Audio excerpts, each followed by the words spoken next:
ನಮಸ್ತೆ ಎಲ್ರಿಗೂ ಸವಿರುಚಿಯ ಆಟ ಚಾನಲ್ಗೆ ಸ್ವಾಗತ. ಇವತ್ತು ನಾನು ಮಾಡ್ತಿರೋಂಥ ರೆಸಿಪಿ ವೆಜ್ ಪುಲಾವ್. ತುಂಬ ಬೇಗನೆ ಆಗೋಗ್ಬಿಡುತ್ತೆ ಮತ್ತು ಯಾವುದೇ ಮಸಾಲೆಗಳನ್ನ ರುಬ್ಬದೆ ನಾನು ಇವತ್ತು ವೆಜ್ ಪುಲಾವ್ ಮಾಡ್ತಾಯಿದ್ದೀನಿ.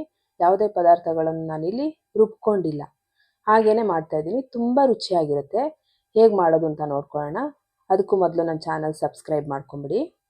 ಸಬ್ಸ್ಕ್ರೈಬ್ ಆದರೆ ಅನ್ಕೋತೀನಿ. ಇಲ್ಲಿ ನಾನು ಮೊದಲಿಗೆ ಒಂದು ಕುಕ್ಕರ್ ಬಿಸಿಗೆ ಇಟ್ಕೊಂಡಿದ್ದೀನಿ. ಆ ಕುಕ್ಕರ್ಗೆ ನಾನು 2-3 ಟೇಬಲ್ ಸ್ಪೂನಷ್ಟು ಎಣ್ಣೆ ಸೇರಿಸ್ಕೊಂಡಿದ್ದೀನಿ. ಎಣ್ಣೆ ಬಿಸಿ ಆಗ್ತಿದ್ದಂಗೆ ಒಂದೆರಡು ಪಲಾವ್ ಎಲೆ ಸೇರಿಸ್ಕೊಂಡಿದ್ದೀನಿ. ಒಂದು ಚಕ್ಕೆ, ಒಂದು ಮರಾಠಿ ಮೊಗ್ಗು ಮತ್ತು ಅನಾನಸ್ ಹೂವು, ಚಕ್ರ ಬರುತ್ತಲ್ಲ ಇದೊಂದು, 2 ಏಲಕ್ಕಿ ಕಾಯಿ ಮತ್ತು ಕಸ್ತೂರಿ ಮೇಥಿ, ಲವಂಗ ಇದೆಲ್ಲ ಸೇರಿಸ್ಕೊಂಡಿದ್ದೀನಿ. ಪಲಾವ್ಗೆ ಏನು ಮಸಾಲೆಗಳಾಗ್ತೀವೋ ಎಲ್ಲದನ್ನು ನಾನು ಎಣ್ಣೆಗೆ ಸೇರಿಸ್ಕೊಂಡಿದ್ದೀನಿ.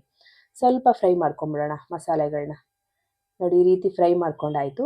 ಇವಾಗ ನಾನು ಸಣ್ಣದಾಗಿ ಕಟ್ ಮಾಡ್ಕೊಂಡಿರೋ ಒಂದು ಈರುಳ್ಳಿನ ಸೇರಿಸ್ಕೊಂಡಿದ್ದೀನಿ. ಇದು ಸ್ವಲ್ಪ ಬಣ್ಣ ಚೇಂಜ್ ಆಗೋವರೆಗೂ ಫ್ರೈ ಮಾಡ್ಕೊಂಡ್ಬಿಡ್ತೀನಿ. ನೋಡಿ, ಈ ರೀತಿಯಾಗಿ ಬಣ್ಣ ಚೇಂಜ್ ಆದರೆ ಸಾಕು. ಇವಾಗ ನಾನು ಇದಕ್ಕೆ ಶುಂಠಿ ಮತ್ತು ಬೆಳ್ಳುಳ್ಳಿ, ಶುಂಠಿ ತುರಿದಿಟ್ಕೊಂಡಿದ್ದೀನಿ 1 ಇಂಚಷ್ಟು, ಬೆಳ್ಳುಳ್ಳಿ 1 ಗೆಡ್ಡೆನ ಜಜ್ಕೊಂಡು ಇಟ್ಕೊಂಡಿದ್ದೀನಿ. ಇದೆರಡನ್ನು ನಾನು ಸೇರಿಸ್ಕೊಂಡು ಚೆನ್ನಾಗಿ ಫ್ರೈ ಮಾಡ್ಕೊತಾ ಇದ್ದೀನಿ. ನೋಡಿ, ಈ ರೀತಿಯಾಗಿ ಫ್ರೈ ಮಾಡಿಕೊಂಡ್ರೆ ಸಾಕು. ಇವಾಗ 4-5 ಹಸಿಮೆಣಸಿನ್ಕಾಯಿನ ಕಟ್ ಮಾಡ್ಕೊಂಡು ಉದ್ದೋದಕ್ಕೆ ಸೇರಿಸ್ಕೊಂಡಿದ್ದೀನಿ. ಆಮೇಲೆ ಒಂದು ಅರ್ಧ ಹಿಡಿಯಷ್ಟು ಪುದೀನ ಸೊಪ್ಪು ಸೇರಿಸ್ಕೊಂಡಿದ್ದೀನಿ ಸಣ್ಣದಾಗಿ ಕಟ್ ಮಾಡಿಕೊಂಡು. ಇದನ್ನು ಚೆನ್ನಾಗಿ ಫ್ರೈ ಮಾಡ್ಕೊಂಡ್ಬಿಡ್ತೀನಿ.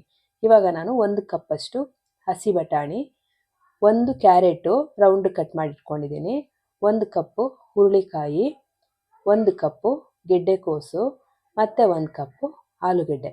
1 ಗೆಡ್ಡೆಕೋಸು ತೊಗೊಂಡಿದ್ದೀನಿ, 1 ಚಿಕ್ಕದ ಆಲೂಗೆಡ್ಡೆ ತೊಗೊಂಡಿದ್ದೀನಿ, 1 ಕ್ಯಾರೆಟ್ ತೊಗೊಂಡಿದ್ದೀನಿ, ಸ್ವಲ್ಪ ಹುರುಳಿಕಾಯಿ ಮತ್ತು 1 ಕಪ್ಪಷ್ಟು ಬಟಾಣಿ ತೊಗೊಂಡಿದ್ದೀನಿ. ಇದೆಲ್ಲ ವೆಜಿಟೇಬಲ್ನ ಹಾಕ್ಕೊಂಡು ನಾನು ಚೆನ್ನಾಗಿ ಎಣ್ಣೆಯಲ್ಲಿ ಫ್ರೈ ಮಾಡ್ಕೊತಾ ಇದ್ದೀನಿ.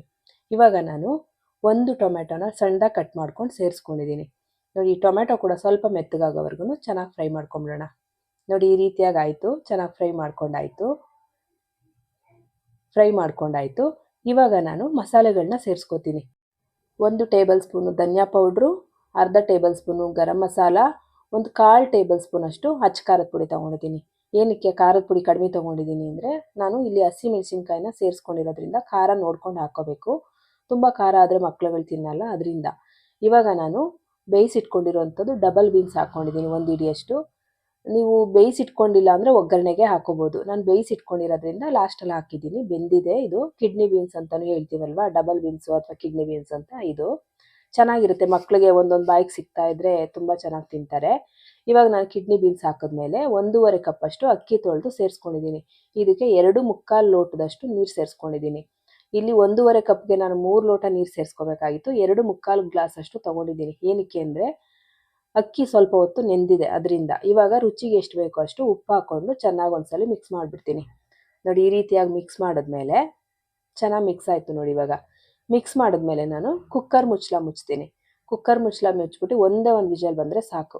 ರೈಸು ಕರೆಕ್ಟಾಗಿ ಆಗಿರುತ್ತೆ. ಈಗ 1 ವಿಷಲ್ ಬರ್ಸ್ಕೊತೀನಿ. ನೋಡಿ, 1 ವಿಷಲ್ ಬಂದಿದೆ. ಈ ರೀತಿಯಾಗಿ ನನಗೆ ಪುಲಾವ್ ರೆಡಿಯಾಗಿದೆ. ತುಂಬಾ ಕರೆಕ್ಟಾಗಿ ಆಗಿದೆ. ತುಂಬ ಚೆನ್ನಾಗಾಗಿದೆ, ಕರೆಕ್ಟಾಗಿ ಆಗಿದೆ. ತುಂಬ ಬೆಂದಿಲ್ಲ ಅಥವಾ ಅಕ್ಕಿನೂ ಉಳ್ಕೊಂಡಿಲ್ಲ. ಅಷ್ಟು ಕರೆಕ್ಟಾಗಿ ರೈಸ್ ಆಗಿದೆ. ನಾನೇನಾದ್ರು 3 ಗ್ಲಾಸ್ ನೀರು ಹಾಕಿದರೆ ಸ್ವಲ್ಪ ಬೆಂದೋಗ್ಬಿಡ್ತಾಯಿತ್ತು. ಅದರಿಂದ ನೋಡಿಕೊಂಡು ನೀರು ಹಾಕ್ಕೋಬೇಕು ಅನ್ನ ಮಾಡಬೇಕಾದ್ರೆ. ಆಮೇಲೆ ಹೊಸ ಅಕ್ಕಿ ಎಲ್ಲ ಇರುತ್ತಲ್ವ, ಆ ಟೈಮಲ್ಲೂ ಅಷ್ಟೇ ನಾವು ನೀರನ್ನ ಸ್ವಲ್ಪ ಕಡಿಮೆ ಹಾಕ್ಕೋಬೇಕು. ನೋಡಿ, ಎಷ್ಟು ಚೆನ್ನಾಗಾಗಿದೆ ಪುಲಾವು. ಮಕ್ಕಳು ಲಂಚ್ ಬಾಕ್ಸ್ಗಾಗಲಿ, ಬೆಳಗ್ಗೆ ತಿಂಡಿಗೆ ತುಂಬಾ ಚೆನ್ನಾಗಿರುತ್ತೆ. ಬೆಳಗ್ಗೆ ತಿಂಡಿ ಏನಪ್ಪ ಮಾಡೋದು ಅನ್ನೋ ಥರ ಎಲ್ಲ ಇರಲ್ಲ. ಇವಾಗ ಕರೆಂಟ್ ಇರಲ್ಲ, ಮಿಕ್ಸಿಲೇನು ರುಬ್ಕೊಳಕ್ಕಾಗಲ್ಲ. ಆವಾಗ ಈ ರೀತಿ ನಾವು ಏನು ಮಸಾಲೆಗಳು ರುಬ್ದಲೇನೆ ಮಾಡ್ಕೊಂಬಿಡ್ಬೋದು. ತುಂಬ ಬೇಗ ಕೂಡ ಆಗೋಗ್ಬಿಡುತ್ತೆ. ಒಂದು 2-3 ಥರದ ತರಕಾರಿ ಇದ್ದರೆ ಸಾಕು, ಪಲಾವ್ ರೆಡಿ ಆಗಿಬಿಡುತ್ತೆ. ನಿಮಗೂ ಎಲ್ರಿಗೂ ಈ ರೆಸಿಪಿ ಇಷ್ಟ ಆಯಿತು ಅನ್ಕೋತೀರಿ. ಈ ರೆಸಿಪಿ ಇಷ್ಟ ಆದರೆ ಲೈಕ್ ಮಾಡಿ, ಶೇರ್ ಮಾಡಿ, ಕಮೆಂಟ್ ಮಾಡಿ. ಹಾಗೆ ನನ್ನ ಚಾನಲ್ ಕೂಡ ಸಬ್ಸ್ಕ್ರೈಬ್ ಮಾಡ್ಕೊಂಬಿಡಿ. ಇಷ್ಟೊತ್ತು ತಾಳ್ಮೆಯಿಂದ ನಾನು ವಿಡಿಯೋ ನೋಡಿದ್ದಕ್ಕೆ ತುಂಬಾ ಧನ್ಯವಾದಗಳು. ಇನ್ನೂ ಒಳ್ಳೊಳ್ಳೆ ವೀಡಿಯೋಸ್ನ ನಾನು ಚಾನಲಲ್ಲಿ ಹಾಕ್ತೀನಿ. ಅದರಿಂದ ದಯವಿಟ್ಟು ನನ್ನ ಚಾನಲ್ನ ಸಬ್ಸ್ಕ್ರೈಬ್ ಮಾಡ್ಕೊಳ್ಳಿ, ಸಪೋರ್ಟ್ ಮಾಡಿ. Thank you.